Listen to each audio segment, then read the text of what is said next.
Bon matin tout le monde, vous allez bien? Oui, bienvenue sur place. J'espère que vous vous portez bien, que vous n'êtes pas trop enrhumés. Si je sais qu'il y en a plusieurs en ligne qui, justement, si vous êtes restés à la maison parce que vous couliez du nez. Bref, on est content de vous accueillir, que vous soyez en santé ou malade, peu importe. On est dans un début d'année où on n'a pas commencé de série encore, mais on a une matinée spécial. On a un invité que vous avez peut-être vu la présentation sur les réseaux sociaux. Fait sans plus tarder, je vais l'inviter puis je vais vous présenter brièvement d'où il vient. Fait qu'Emmanuel, je t'invite à me rejoindre. Vous pouvez l'applaudir pour l'accueillir avec moi. Bonjour. Fait que Emmanuel Hippolyte. Emmanuel est poète, acteur et pasteur. Vous connaissez probablement et certainement l'église Mosaïque, une église avec qui on a participé. Notre dernière collaboration était... dans le fond, ça a été au Vendredi Saint, au mois d'avril passé. Et là, je trouve ça cool parce qu'Emmanuel, je ne le connais pas énormément parce que ça fait, tu disais, 1 an et demi vraiment que tu es arrivé ici à Québec. Yes. Mais il est vraiment cool. Fait que je trouve ça le fun. Ce qu'il fait, c'est lui qui apporte le discours ce matin. Et aussi, je vais le laisser présenter son art, les textes qu'il présente, puis la façon aussi qu'il va vous l'apporter. Je vais vous laisser le présenter. Donc, merci encore, Emmanuel, d'être avec nous. Merci, David. Dieu te bénisse. Merci. Bon matin à tous. Hey, bonne année. Bonne année, meilleurs vœux, santé, prospérité, tout l'été. Et beaucoup d'été qui arrive pas tout de suite. Je veux vous dire que je suis très reconnaissant d'être ici ce matin. Vraiment, j'ai appris à connaître votre église lorsque j'ai déménagé dans la ville de Québec. Pasteur Christian, mon pasteur, m'en a beaucoup parlé. Puis, ce que j'aime beaucoup de votre église, c'est que la dernière fois, on a eu un événement au Vendredi Saint. Nos 2 églises étaient ensemble, pour ceux qui étaient présents. Puis, une chose m'a frappé, puis je ne peux pas le dire à mon église que je vais vous dire ce matin. Mais moi, ça m'a frappé de voir la communion fraternelle que vous aviez entre les gens de votre église. C'est vrai. Et c'est sincère, je l'ai partagé à notre staff pastoral. Moi, ça m'a vraiment marqué de voir à quel point, même si on avait des masques, vous faisiez des hugs divins, bénis par Dieu. Ça m'avait vraiment impacté. Puis je vais vous dire, gardez ça, c'est beau. Parce que lorsque des gens vont se joindre à votre église, ça va avoir un impact. Puis qu'est-ce que dit Jésus? C'est à l'amour que vous aurez les uns pour les autres qu'on vous reconnaîtra. Puis je voulais vraiment prendre le temps de vous le dire. Et merci, Pasteur David, de me recevoir ce matin. Je suis très, très reconnaissant.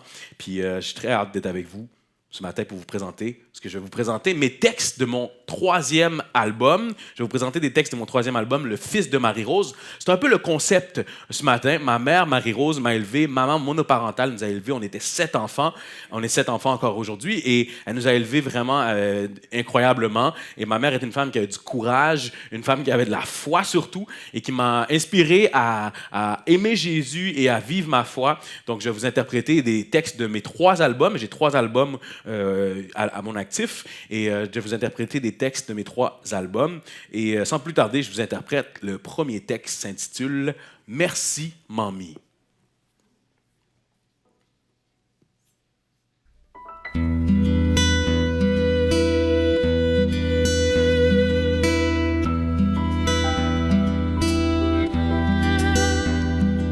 Tu nous as élevés seuls, t'étais notre automitant. Tu jouais le rôle de papa et de maman. On n'avait rien, mais on ne manquait de rien. Pas d'argent dans le compte, mais nos ventres étaient pleins. On le voyait pas à nous quand le frigo était vide. On tombait dans le panneau si on oubliait que t'étais vite. Pour prendre soin de nous, tu le faisais à part égale. T'élevais 7 enfants, monoparental. Toujours souligner ma fête. Je suis né à Noël, je pourrais pas payer la dette. Puis je le reconnais, ému de te voir pleurer au départ de ta mère. J'ai vu la petite fille se retrouver sans repère. Elle peut être fière de la femme que t'es devenue. Elle a mis au monde une flamme qui ne s'éteint plus. Le temps passe tellement vite, mamie. Mais sans toi, je serais pas qui je suis, mamie.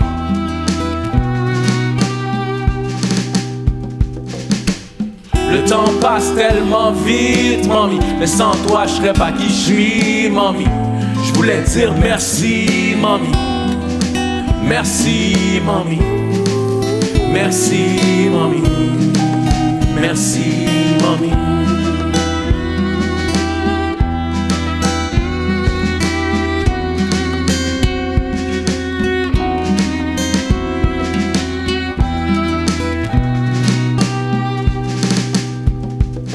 J'étais Pas facile, je t'ai fait verser des larmes. Je voulais tester la vie, jouer avec la lame. T'as pleuré quand t'as su que je fumais du pot. Je me sentais mal, je voulais prendre la porte. Je te demande pas d'avoir manqué mes matchs de basket. T'avais trop de problèmes qui te sautaient à la tête.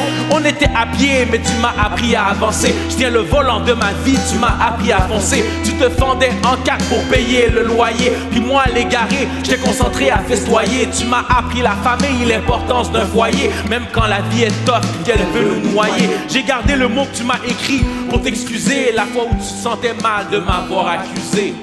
Le temps passe tellement vite, mamie. Mais sans toi, je serais pas qui je suis, mamie. Merci, mamie. Merci, mamie. Je veux pas accepter qu'un jour tu seras plus là. J'y pense à tous les jours et mon âme se sent coupable. Tu peux pas texter, mais tu me dis que tu m'aimes. Les fois où je t'ai vexé, tu m'as rappelé quand même. Femme de prière, c'est grâce à toi que j'ai la foi. Si ma fille s'appelle Gloria, c'est grâce à toi. Toujours rêvé de te donner la maison de tes rêves. Aujourd'hui je suis fier de savoir qu'un homme est aigre. Ça valait la peine ces prières faisant la vaisselle. Tu peux récolter le fruit descendu du ciel. Bourrique l'a fait petite pour dos le poser. Marie-Rose, ta conscience peut se reposer. Merci de m'avoir aimé quand je ne méritais pas. Une mère comme toi, je ne la méritais pas.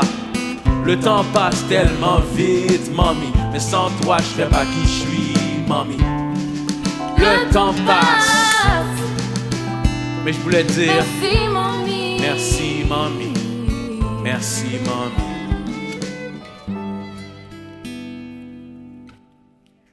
Merci. Comme je vous disais un peu plus tôt, ma mère a joué un rôle déterminant dans ma vie, puis comme je le disais aussi dans le texte que je viens de vous interpréter, moi, je n'étais pas un enfant facile. Il y a une photo que vous allez voir qui va apparaître à l'écran qui définit un peu comment j'étais quand j'étais un enfant. Et j'étais un enfant timide, assez timide, hein, discret, mais ma mère me disait souvent « Emmanuel, méfiez-vous de l'eau qui dort. » J'ai déjà mis le feu chez nous pour vous dire. Les pompiers sont revenus. C'était pas le feu où tout le bloc a pris en feu, mais je voulais dire, j'aimais tester. J'étais déjà un homme curieux, voué à être pasteur. J'étais curieux, mais je testais des affaires. Mais il y a une chose que j'aimais.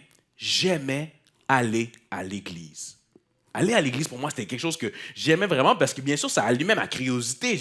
J'observais, j'aimais quand le pasteur amenait le discours. J'aimais vraiment aller à l'église. Puis, bien sûr, comme tous les enfants, des fois, je ne me tentais pas toujours d'y aller, mais il y avait ce désir en moi. Je voyais déjà, j'aimais écouter l'enseignement, j'aimais écouter le discours. J'aimais aller à l'église. Mais à l'adolescence, ça a changé. À l'adolescence, là, ça ne me tentait pas trop. Puis il y a des ados qui sont dans la salle. Je vous salue ce matin, puis j'élève votre courage. Pas toujours facile quand tu es ado. Tu as envie de rester dans ton lit. Vous me voyez ado. J'avais pas l'air d'un gars qui voulait aller à l'église, hein? Ça se voit. Ça me tentait pas trop. Puis j'allais quand même un peu, mais ça me tentait pas toujours d'y aller. Puis je faisais plaisir à ma mère. Puis mon église a vécu certains défis à l'époque. Puis pour moi, ça a été comme une occasion pour me dire « Ah, je veux plus trop y aller à l'église. » Puis ma mère, elle n'avait plus nécessairement l'énergie de forcer son adolescent à plus aller à l'église. Mais dans cette saison-là, dans ce moment-là, il y a un ennemi qui en a profité. J'ai commencé à consommer beaucoup. J'ai commencé à reproduire les comportements que mes amis avaient. Puis justement, à m'éloigner complètement de Dieu, des valeurs d'église. Puis même si j'aimais Dieu, quand j'étais jeune, je me rappelle, quand j'étais enfant, j'aimais aller à l'église, j'aimais Dieu, mais tranquillement, tout ça s'éloignait. Puis Dieu avait pris le bord en bon québécois. Mais les expressions, ce que j'entendais à l'église, les termes qui étaient utilisés, les chansons, c'est toujours des choses qui me revenaient, même lorsque des fois j'avais consommé puis qu'il était 2 heures du matin. Il y a des choses qui me revenaient. Puis il y avait des expressions qui restaient dans ma tête.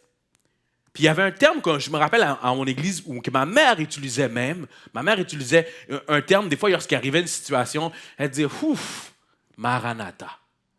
Ma mère disait souvent « Ouf, Maranatha ». Puis je ne comprenais pas toujours ce que ça voulait dire. Puis à mon église même, on le répétait dans mon église d'enfance, on disait « Maranatha, Christ revient ». Fait que la personne en avant disait « Maranatha » et l'église répétait « Christ revient ». On va le faire ce matin. Maranatha. Maranatha. Hey, vous êtes participants, 180, vous êtes vraiment super. Mais plus tard, je suis devenu chrétien et j'ai compris ce que ça voulait dire. Maranatha, c'est la définition, la combinaison de... La définition, c'est la combinaison de deux mots araméens qui peuvent vouloir dire « le Seigneur vient » ou « Seigneur vient ». Soit un avertissement pour dire aux gens « Hey, le Seigneur vient » ou « Ouf, Seigneur, j'ai tellement hâte que tu reviennes ». Et les premiers chrétiens utilisaient souvent ce terme-là parce que, bien sûr, eux autres étaient persécutés puis ils devaient annoncer l'Évangile. Ils disaient « Le Seigneur va revenir, préparez-vous. Jésus va revenir, le roi des rois va revenir un jour, préparez-vous. » Mais aussi, alors qu'ils étaient persécutés, tués, donnés souvent aux lions, les premiers chrétiens, ils disaient « Ouf, Seigneur, viens, c'est pas toujours facile. » Ça s'appliquait à ma vie lorsque j'étais jeune parce que moi, j'ai été élevé par une maman monoparentale. Vous pouvez imaginer, souvent, elle avait la misère à payer le loyer.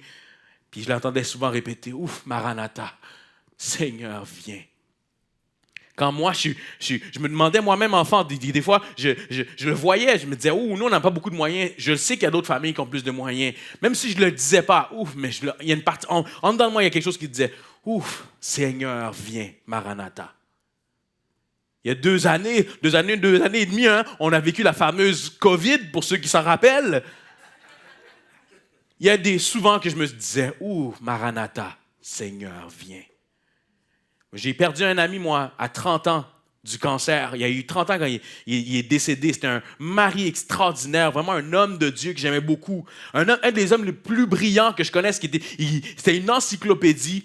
Puis il est mort, il a eu un cancer du cerveau. Laissez-moi vous dire que j'en ai soupiré des Maranatha. Je vous parlais de la pandémie, mais lorsqu'on était en pleine pandémie, moi je suis noir, pour ceux qui ne l'ont pas remarqué. Mais il y a eu le décès de George Floyd qui a impacté beaucoup de Noirs, où on voyait un homme noir, alors qu'on est en pandémie, on voit sur tous nos écrans cet homme noir qui se fait tuer injustement. Puis George Floyd, il ressemblait à un de mes cousins.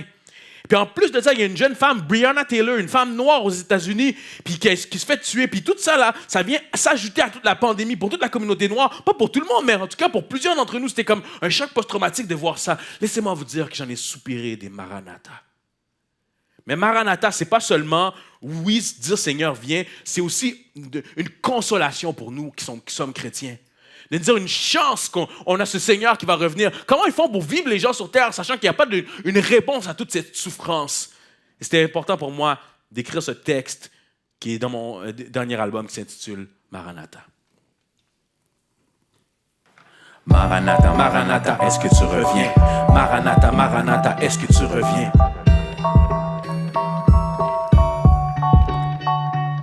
Pourquoi Lucas est parti si jeune? 30 ans envers toi, il était tellement fidèle. Pourtant, pourquoi ma peau est encore une cible? D'autres diront, arrête de jouer à la victime. Ils ont pris Breonna dans son sommeil. Ils crient encore que George Floyd était le problème. Arrête de te plaindre, ça arrive pas au Canada. Allez dire ça à la famille Camara. Le virus a souligné notre côté sombre, aîné délaissé, abandonné dans l'ombre. Pourquoi on n'est pas tous avec les mêmes dilemmes? Pourquoi désespoir meurt dans des HLM? En 2022, encore des femmes en arrachent. Pourquoi tu fais rien, Dieu? Quitte donc ta place, Maranatha, Maranatha. Est-ce que tu reviens, Maranatha, Maranatha? Est-ce que tu vois bien? Trace le chemin. J'affronterai demain si tu tiens ma main. Sauveur, reviens. Trace le chemin. J'affronterai demain si tu tiens ma main. Ma vision, changer des vies avec ma plume. Mon ennemi veut m'étouffer avec sa brume, me faire croire que je suis rien si j'atteins pas la lune. Je marche dans la vérité, il y en a juste une. Ils sont sourds à nos souffrances, il est justice. Ma vie n'est pas juste une statistique. Je peux pas toujours compter sur le gouvernement. L'humanité est une bombe à retardement. Ma foi est aveugle, ça me permet de voir. J'irai pas voir ailleurs pour une pépite de gloire. Ce que je vis aujourd'hui, c'est pas que je le mérite. Je peux aujourd'hui traverser l'autre bord de la guérite. Anxiété contrôlée, je pars pas en panique. Il y a une lumière qui me guide, une foi qui m'habite. Maranatha, Maranatha, je sais que tu reviens. Maranatha, Maranatha, tu veux mon bien. Trace le chemin. J'affronterai demain si tu tiens ma main. Sauveur, reviens. Trace le chemin. J'affronterai demain si tu tiens ma main. Moi, je crois qu'il y a un Dieu bon. Malgré la colère qu'on peut avoir envers lui, il y a un Dieu qui est bon, qui veut notre bien, puis qui va revenir, qui va amener la paix, la joie. J'espère que tu y crois ce matin. Maranatha.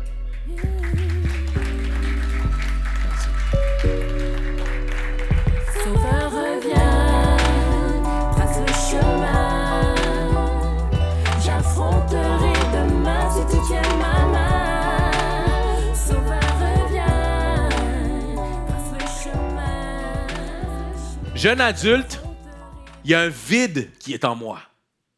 Parce que oui, l'adolescence, je me suis éloigné de l'Église. À l'adolescence, je me suis éloigné, mais jeune adulte, je commence à voir les répercussions de mes choix. Je commence à voir les répercussions de mes péchés, de mes erreurs. Puis il y a un vide qui est en moi, puis j'essaie toutes sortes de choses. J'essaie que ce soit dans la consommation, que ce soit dans mes relations, que ce soit par les copines, que ce soit dans le regard des gens. Mais il y avait un vide en dedans de moi. Puis je me rappelle, il y avait une de mes cousines qui me parlait, puis elle avait continué d'aller à l'église, mais elle priait toujours pour moi. Elle ne me lâchait pas, puis des fois, elle m'appelait, puis elle commençait à me prêcher, à me parler de l'Évangile, à me parler de Dieu, puis je l'écoutais, mais il y a une partie de moi que ça me faisait du bien, puis ça m'encourageait, puis il y avait une partie de moi qui me disait, et si elle avait raison, et si c'était mieux que toutes ces choses-là que j'essayais de combler pour mon vide. Puis je me rappelle, il y a un ami qui a commencé à venir qui chillait avec nous, un ami avec moi qui se tenait avec nous à l'époque, alors qu'on était dans mon quartier où j'étais, on était une gang de gars, on consommait, puis on rappait, puis on déconnait. Puis il y a un ami à nous puis qui est venu à un moment donné, puis qui disait, hey, les gars, moi j'ai commencé à aller à l'église, tu sais. Puis, tu sais, une gang de gars mal alpha, tu sais. Puis lui, il a fait un peu son coming out, si on veut, tu sais. Dire, les gars, moi, je vais à l'église, tu sais. Puis là, j'étais comme, tu sais, il y a une couple de gars qui ont ri de lui, mais tu sais, moi, j'ai pris sa défense, tu sais. Je disais, hey, wow, il a le droit d'aller à l'église, mais on peut l'écouter. Puis, ouais, puis on est une gang de gars, on se réunit, puis on parle de la Bible, tu sais. Puis, vous devriez venir, tu sais. Puis, moi, il me lâchait pas, par exemple. Il disait, Emmanuel, j'ai vu que tu avais un intérêt quand j'ai parlé de l'église, puis il m'a invité à son affaire. Je suis allé. Je vous avoue que je suis allé une fois, puis j'avais consommé même. Mais les gars m'ont accueilli. C'était un groupe de gars qui se réunissaient, des chrétiens, des gars qui s'habillaient comme moi, écoutaient même la musique, le même genre de musique que moi, puis écoutaient la musique du hip-hop chrétien, du rap chrétien, tu sais. Puis je suis allé, puis ils m'ont tellement bien accueilli, puis ça avait mis comme quelque chose en moi de me dire, hey, je pourrais y retourner. Puis j'ai continué à faire ma vie, à faire tout ce que je faisais, mais cet ami-là, il restait dans mon entourage, puis il venait avec nous, tu sais, quand même, puis il m'a invité à y retourner, je suis retourné. À un moment donné, j'avais une copine, puis ça allait plus, là. Tu sais, ça marchait plus, puis elle voulait plus rien savoir de moi. Moi, je voulais continuer dans la relation, mais à ce moment-là, aujourd'hui, avec du recul, je sais que c'est Dieu qui fermait cette porte-là. Puis cette copine-là ne voulait plus rien savoir de moi, puis c'est comme si j'étais à une croisée des chemins. J'étais à une croisée des chemins dans ma vie où ce que Dieu me disait, j'avais l'impression que Dieu me disait, Emmanuel, tu as un choix maintenant, là. Là, tu n'as plus de copine, tu as tout essayé, maintenant, c'est le temps de te donner ma vie. Mais comme je vous disais, il y avait des versets, des passages que j'entendais, des histoires, des termes comme Maranatha que j'entendais à l'église. Mais je me rappelle de ces paroles-là de Jésus, même lorsque j'étais jeune, dans Matthieu 11, 28, 30, qui dit « Venez à moi, vous tous qui êtes fatigués et courbés sous un fardeau, et je vous donnerai du repos. Acceptez mes exigences et laissez-vous instruire par moi, car je suis doux et humble de cœur, et vous trouverez le repos pour votre âme. En effet, mes exigences sont bonnes et mon fardeau léger. » Et ce passage-là me parlait, moi. Parce que moi, j'en avais un fardeau. J'avais envie que ce fardeau-là soit enlevé. Il y avait un vide, mais il y avait un fardeau qui était pesant sur mes épaules. Puis, j'étais dans ma réflexion de croiser des chemins, comme je vous le dis, mais je me rappelle, là, il y a un soir que je me suis dit, je suis tanné. Puis, je ne vous conseille ça pas à personne, hein, les jeunes adultes, les ados. Mais c'est un soir-là, j'étais allé faire la fête avec mes amis, puis je me suis dit, c'est la dernière fois. Le lendemain matin, demain matin, là, je m'en vais à l'église. Puis j'ai fait la fête, puis je me rappelle, j'ai rappelé mon ami qui venait régulièrement avec nous, qui tenait avec nous, tu sais. Puis je l'ai appelé, puis j'étais encore un peu intoxiqué, puis j'ai dit, man, viens me chercher, je vais à l'église. Il est venu me chercher, c'était à 9h, c'était quand même tôt, hein. Il est venu me chercher, je suis allé à l'église, intoxiqué, je sentais encore l'alcool. Puis le pasteur qui prêchait, qui amenait l'enseignement, qui amenait le discours ce matin-là, a prêché un message qui disait « Donne ton fardeau à Dieu, repens-toi, change de direction. » J'ai avancé, j'ai répondu à la décision, j'ai pris le choix de devenir un chrétien. Puis ça a complètement changé ma vie. Mais si on revient, des fois on lit des passages comme ça dans nos églises, mais il faut les mettre en contexte, c'est important. Hein? Le texte qu'on a lu dans Matthieu 11, 28, Jésus, lorsqu'il utilise l'image en lien avec le domaine agricole, parce qu'à l'époque, bien sûr, il y avait beaucoup, c'était une culture un peu plus agricole dans le contexte où Jésus enseignait. Et lorsqu'il parle d'un joug, c'est une lourde pièce de bois que l'on pose sur la tête des bœufs pour leur faire tirer un char. Et les pharisiens, Jésus, lorsqu'il amène ce discours-là, lorsqu'il est en train de s'adresser à eux, il est en contradiction, il clash, si on veut, avec les pharisiens qui, eux, contrairement à Jésus qui a un message qui dit hey, « Moi, je veux t'enlever ton fardeau. Moi, je veux t'enlever ta pression. Moi, là, je veux que tu puisses vivre une foi de légèreté, là, pas de fardeau. » Mais les pharisiens, eux, avaient l'habitude de mettre des règles, de dire aux gens « Voici ce que tu dois faire pour être accepté par Dieu. Voici ce que tu dois faire, voici ce que tu ne dois pas faire. » Donc, Jésus vient s'opposer à ces pharisiens-là. Jésus, dans le fond, il vient leur enlever le poids, le joug. Les pharisiens, eux, ce qu'ils disaient, c'est pas le temps de penser. Pas le temps de réfléchir, pas le temps d'avoir un sens critique. Suis-moi, suis-nous comme un animal, suis les règles comme un animal. Mais Jésus lui dit non. Moi là, je pense à ta souffrance. Moi, ton fardeau, je veux vraiment l'enlever. Moi, ton fardeau, il est même lourd pour moi quand tu portes ton fardeau. Et je veux me faire traiter comme un animal à la croix pour toi. Pour enlever tes souffrances. Pour que tu puisses vivre une foi de liberté. Les pharisiens utilisaient la religion pour se servir des gens. Mais Jésus lui dit, moi je suis venu vous servir avec amour pour avoir une relation avec vous. Puis si ce matin tu es là et tu penses que justement tu as cette vision de la foi, tu as cette vision de la foi chrétienne comme des règles, des choses à ne pas faire, avec tout le respect que j'ai pour toi, tu te trompes ce matin. Mais Jésus veut simplement te dire ce matin, viens à lui, fais-lui confiance, marche avec lui. Et lui veut juste enlever ton fardeau. Fait que les années passent, hein, puis je fais cette décision-là de suivre Jésus, de changer de direction dans ma vie. Puis je rencontre à mon église, à l'église que je fréquente, je rencontre une femme exceptionnelle. Vous allez voir une photo de ma famille qui va apparaître à l'écran. De mon épouse Émilie qui est là ce matin, ma fille Gloria, mon fils Lucas et de ma mère Marie-Rose. Puis pour moi, cette photo représente beaucoup, tu sais, de ma mère qui a prié, de ma mère qui priait pour moi alors que j'étais loin de Dieu. Puis c'est l'héritage qu'elle a aujourd'hui. Puis dernièrement, elle me laissait un message sur ma boîte vocale, puis elle me disait, Emmanuel, puis je lui dis ça en toute humilité, mais je remets ça à Dieu, tu sais, Emmanuel, je suis fier de toi, tu es un père engagé, tu es un bon mari, tu sais. Puis c'est Dieu qui a fait ça. C'est le Dieu derrière ma mère, oui. On peut applaudir ce que Dieu fait. Parce que moi, j'ai jamais eu de modèle d'un père, d'un homme investi. J'ai jamais eu ce modèle-là. J'ai jamais eu de modèle d'un mari. Je sais pas c'est quoi. Mais c'est Dieu qui m'a enseigné ça, tout ça. Puis, vous voyez la photo aujourd'hui, hein? Vous voyez la photo de ma famille, une photo que j'ai sur mon chandail aussi. Mais ça n'a pas toujours été facile. C'est moi qui n'ai pas toujours été facile dans le couple. Là. Mon épouse est toujours formidable. Là, mais ça n'a pas toujours été facile pour nous d'avoir des enfants. Ça n'a pas été facile d'avoir des enfants. Pour ceux qui vous n'êtes pas chrétiens ce matin, je vais vous exposer un peu comment nous, on est les chrétiens. Les chrétiens, des fois, on est un peu trop intense, si je peux le dire comme ça. Lorsque tu es en fréquentation, en fait, quand tu n'es pas en fréquentation, dès que tu es chrétien, les gens disent « Bon, t'as-tu une copine? T'as-tu une copine? Quand est-ce que tu vas te marier? Peux-tu commencer par avoir une copine, s'il vous plaît? » Et quand tu as la copine, bien sûr, on demande « Mais quand est-ce que tu vas te marier? Qu'est-ce que tu attends? » Puis une fois que tu es marié, on te demande tout de suite « Hey, c'est quand les enfants? » Puis quand le deuxième, le troisième, wow, je peux savoir ma vie, s'il vous plaît? Hein? Amen, il y en a qui sont d'accord, hein? Je suis avec vous ce matin. Mais nous, lorsqu'on est arrivé à l'étape d'avoir les enfants, ça ne fonctionnait pas. Puis on a appris, lorsqu'on sort de notre réseau chrétien, qu'il y a plusieurs personnes, plusieurs couples qui essaient d'avoir des enfants, qui ne marchent pas, qui ont des défis de fertilité.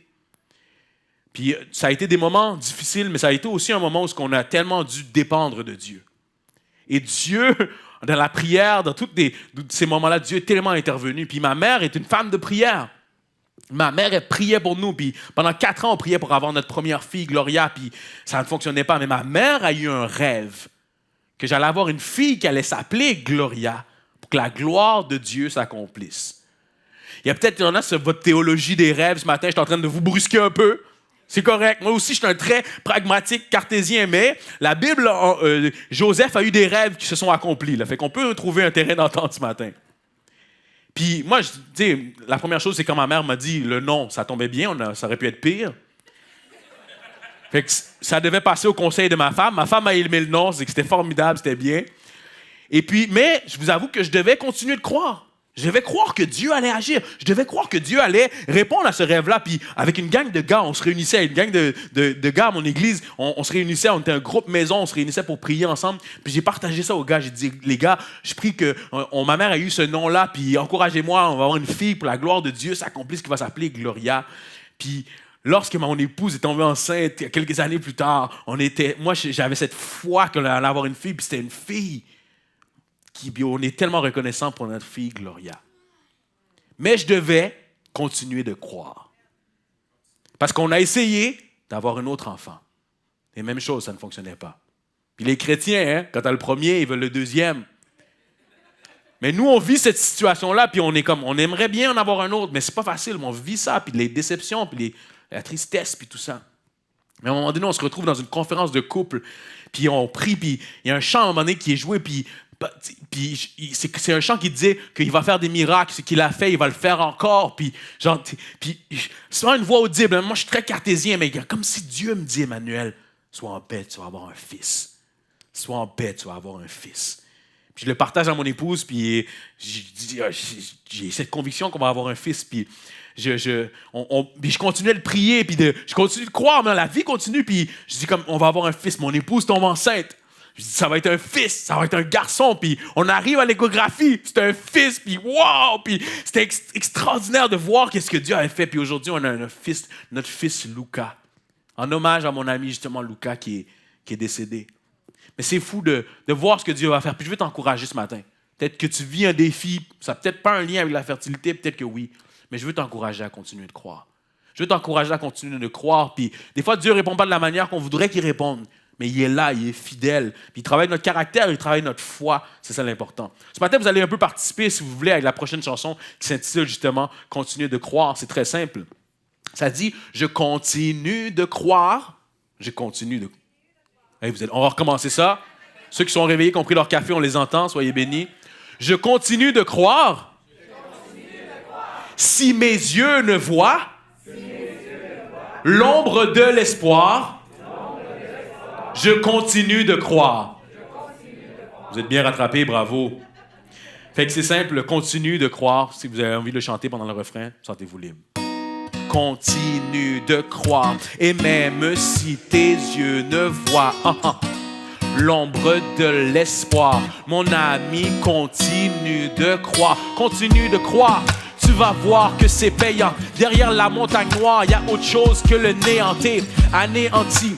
Et ça, je l'ai compris. Mais baisser les bras, crois-moi, c'est la plus belle démenterie. Je sais que le vent crie, que c'est pas des plaisanteries, que t'aimerais avoir une pause, mais que ça empire. Et puis t'es épuisé face à la routine, tu sais plus où viser. La souffrance s'alourdit, tout tombe en même temps. T'es étourdi, tes larmes sont un océan. T'aimerais juste être accroupi, je suis qui pour t'aider? Je connais pas ta situation, pas obligé de m'écouter, mais je comprends ta frustration, même si je suis pas dans tes souliers. Les dernières années, crois-moi, j'y ai douté. Je me demandais si mon mental allait dérouter. Même si je crois au Dieu du ciel, crois-moi, j'en ai douté. Je continue de croire. Si mes yeux ne voient l'ombre de l'espoir, je continue de croire. Je continue de croire. Si mes yeux ne voient l'ombre de l'espoir, Je continue de croire. crois-moi, je t'ai découragé, je dirais même dépassé. Mon ciel était oragé, j'avais envie de tout casser. Je rêvais d'être père, ma patience avait dépassé. Après ces années, est-ce que Dieu m'avait délaissé? Je suis pas parfait, j'ai des fautes dans mon passé. Est-ce que la vie me punit? Puis contre moi, elle est fâchée. Je devais supporter ma femme, garder mes yeux sur la bataille et en même temps repousser tous les mensonges qui me mitraillaient. Yeah, tout ça m'enrageait, mais j'y crois. Yeah, j'étais convaincu qu'un jour mes bras l'enlaceraient dans un temps parfait. La réponse est venue, j'aurais aimé être averti, prévenu, mais toucher le fond m'a aidé à voir le ciel. Aujourd'hui, je peux t'encourager à muscler tes ailes. Ce couloir a une fin, l'ami, tu vas voir, même si tu vois du noir. Continue de croire. Je continue de croire. Si mes yeux ne voient l'ombre de l'espoir, je continue de croire. Je continue de croire. Si mes yeux ne voient l'ombre de l'espoir, je continue de croire. Peu importe ton défi ce matin, je veux t'encourager à continuer de croire, à regarder à Dieu. Ça vous dirait de chanter avec moi? On se lève ensemble? Continue de croire. Je continue de croire.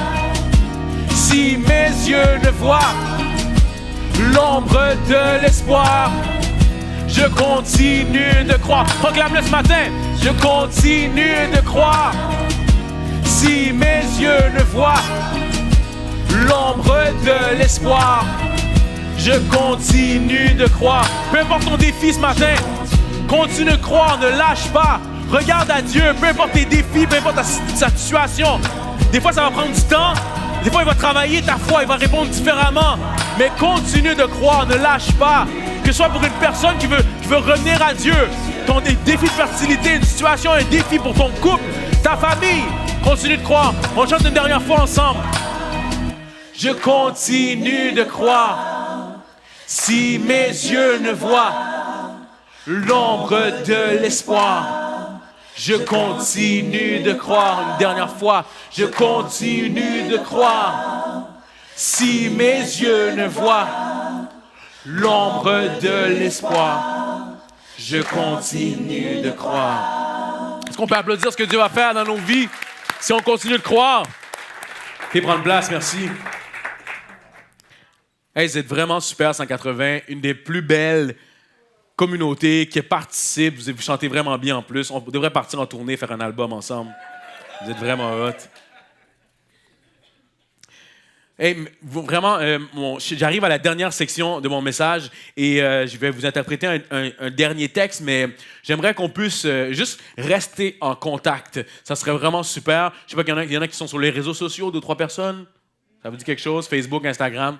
Il y a un code QR. Si vous avez votre téléphone avec vous, vous pouvez le sortir, prendre une photo. Vous allez directement tomber sur mes réseaux sociaux, Facebook, Instagram. J'ai demandé à votre pasteur, il disait que vous avez le droit même de me suivre à l'instant sur les réseaux. Si vous voulez faire une story de moi pendant que je performe, vous avez le droit aussi. Suivez-moi sur Facebook, Instagram. J'essaie d'amener du contenu positif, de partager bien sûr ma foi, mon art, mon texte, mais aussi, si vous avez Facebook et Instagram, suivez-moi et vous allez juste à écrire Poète Black. Donc, vous avez juste à me suivre, vous avez le droit de me suivre. Et comme je l'ai dit un peu plus tôt, mes 3 albums sont en vente à la fin de la rencontre. Donc, mes 3 albums sont en vente. Scandale, mon premier, Lumière sur page noire et Le Fils de Marie-Rose. Puis, j'imagine que vous devez le savoir, un artiste comme moi, je ne vis pas de ma musique à temps plein juste avec les plateformes de streaming, hein. Spotify et Apple Music. Non, je ne fais pas partie de la catégorie de Taylor Swift et les autres artistes comme ça. Et vous le savez, hein, je vends des albums physiques, mais on est dans les derniers moments de vente des albums physiques aujourd'hui. Ça va bientôt finir, hein, dans les prochaines années. Mais inutile de vous dire que votre encouragement lorsque vous achetez un album, ça m'aide tellement. Surtout un artiste chrétien. Mais moi, ce que j'aime vraiment, il y a plusieurs personnes qui me disent, des artistes qui ne sont pas chrétiens, qui ne sont pas croyants comme moi, qui me disent hey, « j'en vends presque plus ». Mais moi, la beauté de la communauté chrétienne, c'est que souvent les gens me disent « moi, j'ai pas de CD, j'ai pas d'endroit pour mettre un album, mais je vais l'acheter pour t'encourager, pour le donner à quelqu'un. » C'est ça la beauté de notre communauté, ça m'encourage vraiment. Puis, vous savez, moi, ce que j'utilise, ce que je fais, ma stratégie, c'est que avec la vente de mes albums, avec toutes mes prestations que je fais, des concerts que je fais, je le réinvestis pour faire d'autres albums. Je travaille déjà sur mon 4e et pour moi, c'est vraiment important. Puis moi, il y a une citation que j'ai entendue il y a quelques années qui m'a vraiment percuté puis qui m'a vraiment donné un sens à le don que Dieu m'a donné avec l'art et avec les dons que Dieu m'a donnés. C'est que le don que j'ai reçu est un cadeau de Dieu. Ce que j'en fais est mon cadeau pour lui. Le don que j'ai reçu est un cadeau de Dieu. Ce que j'en fais est mon cadeau pour lui. Donc, à chaque fois que je produis un album, c'est à Dieu que je l'offre. C'est un cadeau que je lui fais. Donc, merci de m'encourager à redonner ce cadeau-là pour Dieu. Et aussi, moi, j'ai fait la même présentation que je fais ce matin à mon église à Mosaïque. Puis nous, on essaie comme vous d'accueillir des gens qui viennent pour la première fois, des nouveaux. Puis il y a une dame, elle a invité une mère qui vient à l'église, puis un peu comme ma mère, hein, ça m'a touché vraiment cette histoire-là. Elle a invité son jeune adulte à venir à l'église. Ça ne tentait pas de venir à l'église, d'aller à l'église. Voyons, qu'est-ce que je vais faire à l'église, moi? Puis il vient à l'église, il suit sa mère, et puis je faisais cette présentation-là. Son fils, il trippe sur le rap, trippe sur le slam, puis il a vraiment aimé la présentation, puis il a vraiment trippé. Mais la semaine d'après, il est revenu. Même si ce n'était pas moi qui amenais l'enseignement, la semaine d'après, il est revenu parce que Dieu avait utilisé mon don, mon talent pour avoir un impact dans la vie de ce jeune-là. Donc, moi, je veux vraiment continuer d'avoir des histoires comme ça. Je peux les tourner dans les écoles, vraiment, puis je parle de ma foi librement. Tu sais, bien, toujours avec sagesse, bien sûr, mais merci de m'aider en contribuant. Donc, lorsque vous achetez mes albums à la fin de la réunion, ça m'aide vraiment à continuer d'avoir un impact dans la vie de ces jeunes-là. Vous êtes toujours avec moi? En terminant, je veux vous raconter une histoire qui est dans la Bible. Hein. C'est dans l'évangile de Luc, c'est Jésus qui raconte cette histoire-là. Et c'est l'histoire du fils prodigue. C'est un fils qui a littéralement un fils qui a décidé, qui a dit « Papa, moi là, je veux partir, je m'en vais, donne-moi mon héritage, je veux faire la fête. Papa, je vais aller faire le party littéralement. Je vais aller à Las Vegas, donne-moi mon héritage. » Et vous savez, à l'époque, lorsqu'un fils décidait de prendre l'héritage, il était littéralement en train de dire « Moi, là, la famille au complet, je m'en fiche, papa. Je pense juste à moi, je suis un égoïste. » Et surtout dans ce contexte-là, c'est une famille entrepreneuriale. Donc, lorsque lui prenait son héritage et s'en allait comme ça avait un impact sur toute l'entreprise familiale. Donc, lorsqu'il quittait, là, non seulement il prenait son héritage puis qu'il était égoïste, mais qu'il n'honorait pas son père, mais il était aussi en train d'avoir un impact sur toute la famille. Mais son père fait quelque chose de révolutionnaire. Son père lui donne. Il donne l'héritage. Il dit, vas-y, mon fils. Il lui donne. Le fils fait la fête, dépense tout, fait la grosse fête, dépense tout, ne pense pas à sa famille, pense juste à lui, à son nombril, dépense tout. Mais à un moment donné, le texte nous dit, vous lirez la Bible, très bon, hein, il y a des bonnes histoires là-dedans. Le texte nous dit qu'il a réfléchi en lui-même. Il y a eu comme une prise de conscience de dire, hey boy, j'étais bien chez mon père, je manquais de rien. Puis là, je suis en train de manger littéralement la bouffe avec des cochons tellement j'ai rien. Je suis dans le trou, là. Fait que je vais seulement retourner chez mon père, juste aller être un de ses employés.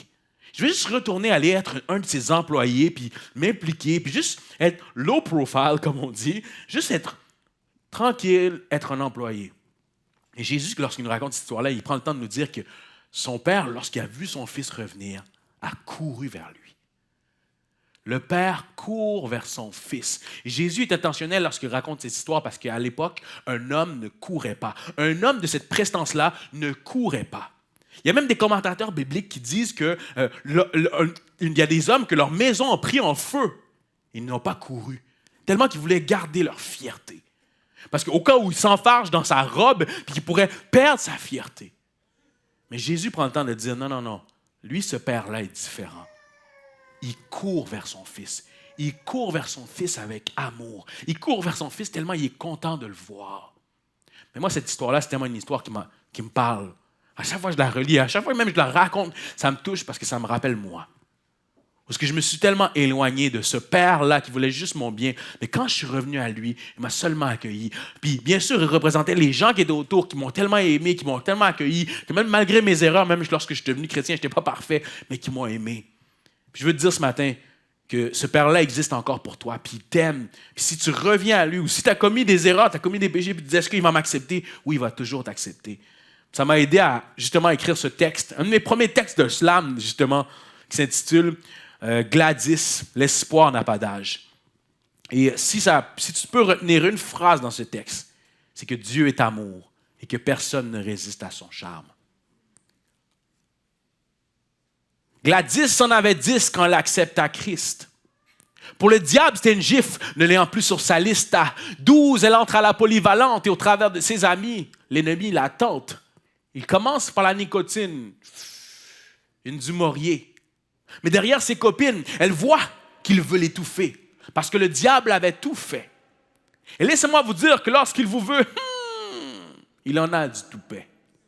Que ses amis font la fête, elle est timide. Lucifer joue dans sa tête, il l'intimide. Diez et ocho, elle sert maintenant un nouveau héros. Si c'est le très haut, non, c'est alcool, crack et héros. À l'école, elle y économise les zéros, mais entre-temps, tombe enceinte pour un gars qu'elle trouve beau. À 19 ans, c'est l'avortement. Ensuite, elle lâche l'école pour l'appartement. À 20, elle se dit, ouais, tout va bien, mais sa drogue et son chien sont tous ses biens. À 20, elle se dit, ouais, tout va bien, mais sa drogue et son chien sont tous ses biens. 21 maintenant, deuxième overdose, elle est loin de Dieu et sait que ceci est la cause de tout ce mal dans lequel l'ennemi la trimballe. Mais par amour, ses parents sont toujours à l'hôpital, à ses côtés, en train de prier, sachant que Dieu est grand et qu'il veut la délivrer. À 22, elle rencontre deux anciennes amies chrétiennes et a une haine envers elles, envers eux, voyant sa vie de peine et de creux. Mais derrière la joie de ces femmes, elle voit Dieu. Elles s'échangent leurs numéros, des câlins et des pleurs, après que Gladys se racontait tous ses malheurs. 23, elle décide de faire un pas, vendre des intox, mais par la suite retombe en bas. 23, elle décide de faire un pas, vendre des intox, mais par la suite retombe en bas. 24, toujours des attaques, la santé ne va pas, elle subit une crise cardiaque. 26, les chrétiennes reviennent dans le décor, lui rendent visite chez elle et encore. Des larmes de remords sortent de ce corps, de femme qui a choisi ce sort, alors que fillette, elle a connu un Dieu si fort. Sur le moment, ses parents, ses amis prient pour elle, et après un instant, c'est comme si il lui poussait des ailes. Les journées passent et elle voit qu'elle se sent mieux, sentant le désir de se rapprocher de Dieu. Le dimanche suivant, comme vous, elle va à l'église. Le pasteur parle et on dirait que c'est elle qu'il vise, mais non, c'est son père qui lui dit qu'il aime toujours, que l'espoir n'a pas d'âge et qu'il la pardonne par son amour, même si sa petite fille n'a pas toujours été sage. Elle se repent et de joie libère des larmes. Dieu est amour, personne ne résiste à son charme. Elle se repent et de joie libère des larmes. Dieu est amour, personne ne résiste à son charme. Elle se repent et de joie libère des larmes. Dieu est amour. Est-ce que tu vas résister à son charme? Merci. Je vais inviter les musiciens à venir s'installer, musiciennes à venir s'installer. Puis en terminant, je ne veux pas juste faire l'enseignement ou le discours que je viens de faire ce matin sans qu'on ressorte d'ici avec une réflexion, un désir de décision. Qu'est-ce que je vais faire avec ce que j'ai entendu? Puis je veux t'encourager ce matin. Peut-être que mon histoire te fait penser à la tienne ou à ce que tu as vécu. Puis que tu te dis, ouais, mais moi, j'ai fait des erreurs, j'ai fait des choses, puis est-ce que Dieu veut encore de moi? Je vais te dire, oui, je vais t'encourager ce matin. Dieu peut t'utiliser. Dieu peut servir de toi pour toucher des vies, pour avoir un impact dans la vie des gens qui sont autour. Peut-être que tu as une relation qui ne va pas bien avec tes parents, avec ta mère, avec ton père, puis que le texte de Merci Mamie te donne envie d'honorer tes parents, de renouer ta relation avec eux. Moi, il y a plusieurs personnes, lorsque j'interprète ce texte-là, qui me partagent ça, puis qui m'ont dit, tu m'as fait réaliser que je dois honorer peut-être mes parents un peu plus. Peut-être que tu as des doutes, des incompréhensions, la frustration, de l'anxiété, avec ce qui se passe dans le monde, puis que toi, tu te dis, ouf, Maranatha, Seigneur, viens. Je veux t'encourager ce matin à remettre ça à Dieu, à prendre la décision de lui remettre à chaque jour, puis peut-être en parler avec ton pasteur, avec des leaders autour pour remettre ça à Dieu. Peut-être que tu as besoin de continuer de croire. Peut-être que tu as besoin de continuer de croire. Tu vis un défi, que ce soit en lien avec la fertilité ou autre chose, pour ton couple, pour toi-même, pour ton célibat, puis que tu te dis, est-ce que je vais avoir quelqu'un un jour, puis tu as besoin de continuer de croire, peu importe ta situation, je veux t'encourager, continue de croire. Ou peut-être que tu veux faire cette rencontre avec Jésus ce matin. Tu n'as jamais pris la décision de dire, je vais le suivre. Tu n'as jamais pris la décision de dire, Jésus, je veux te suivre. Peut-être que tu as une croisée des chemins maintenant où tu te dis, est-ce que je continue dans mon chemin ou je lui donne une chance? Mais donne-lui une chance ce matin. Peu importe la décision que Dieu met sur ton cœur ce matin, suis-le. Fais-lui confiance ce matin. Puis alors qu'on va avoir un moment où on va chanter, on va louer Dieu, mais c'est une bonne occasion pour toi de juste commencer à lui exprimer dans tes mots à toi, ou en utilisant les paroles que tu vas entendre ce matin, de remettre à Dieu, de lui donner ton cœur. Je vous remercie de m'avoir écouté ce matin.